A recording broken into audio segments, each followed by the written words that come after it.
آپ نے درست کہا، نہ صرف انہوں نے یہ کہا کہ اور سرجیکل سٹرائکس ہوں گی، بلکہ انہوں نے یہ کہا کہ اگر یہ سرجیکل سٹرائکس پاکستان کے کافی اندر جا کے کرنی پڑیں تو ہم ایسا بھی کریں گے، گو کہ اس کا بڑا مضبوط جواب جنرل قمر باجوہ نے بھی کل دیا ہے۔ میرے خیال میں یہی ہماری بحث کا آغاز اسی نقطے سے ہوتا ہے کہ ہندوستان پاکستان کے خلاف براہ راست اور بالواسطہ جو جارحیت کا مرتکب ہو رہا ہے، یہ دھمکیاں دے رہا ہے، یہ ایک ریئلٹی ہے۔ یہ صرف اس کو ہم اخباری بیانات تک نہیں محدود کر سکتے۔ ایل او سی کے اوپر دباؤ ہے، ہندوستان کی فوجیں ہمارے بارڈروں کے بہت نزدیک ہیں، اور پھر برائے بالواسطہ بلوچستان کراچی میں سیاسی جماعتوں کو جو امداد دی جا رہی ہے، جو اور شدت پسندوں کو امداد دی جا رہی ہے، اور پھر اس کے ساتھ ساتھ یہ جو پانی کی دھمکیاں دی جا رہی ہیں جو کہ بڑی شدید ہے۔ آج دیکھیے، آج کی بحث ہے کہ جو دمشق میں سب سے بڑا مسئلہ آج پانی کا ہے کہ پینے کا پانی کس طرف کو ملے گا، تو پانی کی دھمکیاں ہندوستان کی طرف سے دی جا رہی ہیں۔ دوسرا، سفارتی محاذ پر ہمارے خلاف ہندوستان نے ایک بہت بڑا محاذ کھڑا کیا ہوا ہے، جس میں جو تنظیمیں پاکستان میں یو این او نے خلاف قانون قرار دی تھی اور جن کو ہم نے خود بند کیا ہوا ہے، ان پہ سختی ہے، ان کے مسائل کو لے کر ہمارے اوپر سفارتی دباؤ ہے۔ پھر ایک یاد رکھیے گا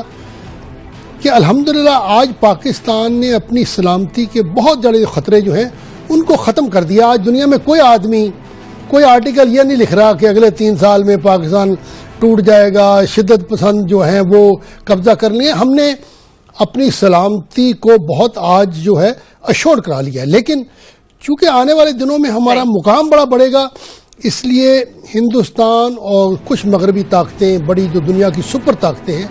وہ مل کر چاہیں گی کہ پاکستان پر دباؤ ڈالا جائے تاکہ پاکستان جو اس خطے میں ایک نئی، جسے میں کہوں گا اسٹریٹجک گروپنگ ہو رہی ہے، اس کا حصہ نہ بن سکے اور ان کا کنٹرول برقرار رہے۔ تو ان تمام خطرات کو دیکھتے ہوئے میں سمجھتا ہوں سب سے بڑی ضرورت یہ ہے کہ ہم ان خطرات کی نوعیت کو سمجھیں، اس کے اوپر بحث ہو، حکومت ہو۔ قطع کلامی کی معذرت، تو آپ یہ سمجھتے ہیں کہ جو انڈیا کو ایکٹیویٹ کیا جا رہا ہے وہ انہی ویسٹرن پاورز کی طرف سے کیا جا رہا ہے کہ پاکستان بڑے آرام سے انڈیا چپ کر کے بیٹھا ہوا تھا؟ پچھلے سال ہم لوگوں نے پچھلے سال یعنی 2015 میں ہم لوگوں نے دیکھا نواز شریف صاحب کو نریندر مودی نے آ کر باقاعدہ طور پر برتھ ڈے کی مبارکباد دینا، وہ تمام چیزیں، اور اس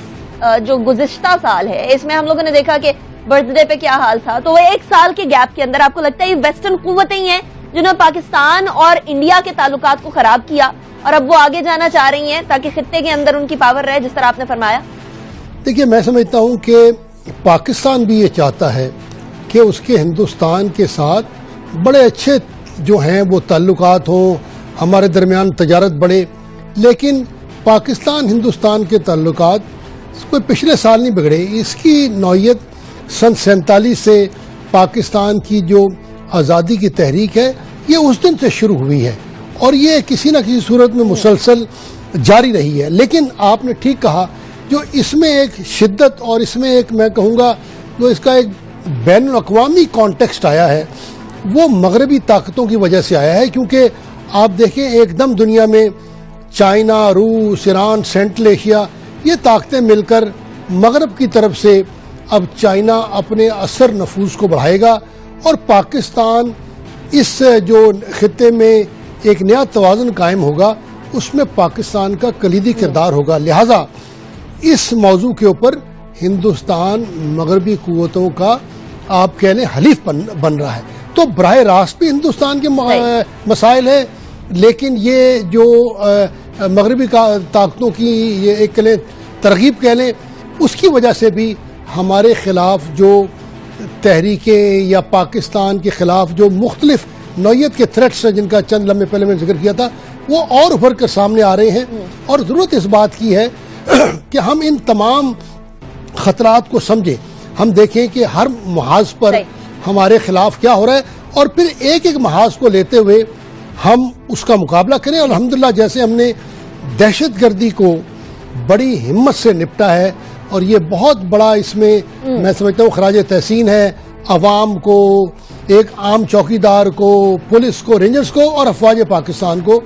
جنہوں نے دہشت گردی اچھا، دہشت گردی سے نبرد آزما جو ہم ہوئے ہیں خالد صاحب، اس کے اندر ایک میجر چیز یہ بھی تھی کہ ملٹری کورٹس بنی، نیشنل ایکشن پلان بنا، نیشنل ایکشن پلان کے بعد یہ بھی ڈیسائیڈ ہوا کہ ملٹری کورٹس 2 سال تک کام کریں گی. اس کے بعد پھر کچھ دن کے لیے اس کو ایکسٹینڈ کیا گیا اور اب حکومت نے ایکسٹینشن نہیں دی. تو سیکیورٹی صورتحال جہاں ہم بہتر ہوتی ہوئی دیکھ رہے ہیں، وہاں حکومت کا یہ قدم کیا آپ کو لگتا ہے ڈسکریجنگ نہیں ہو سکتا؟ دیکھیے، دہشت گردی کے خلاف جنگ جو ہے یا ملک کی سلامتی کو برقرار رکھنے کے لیے جو کوششیں ہیں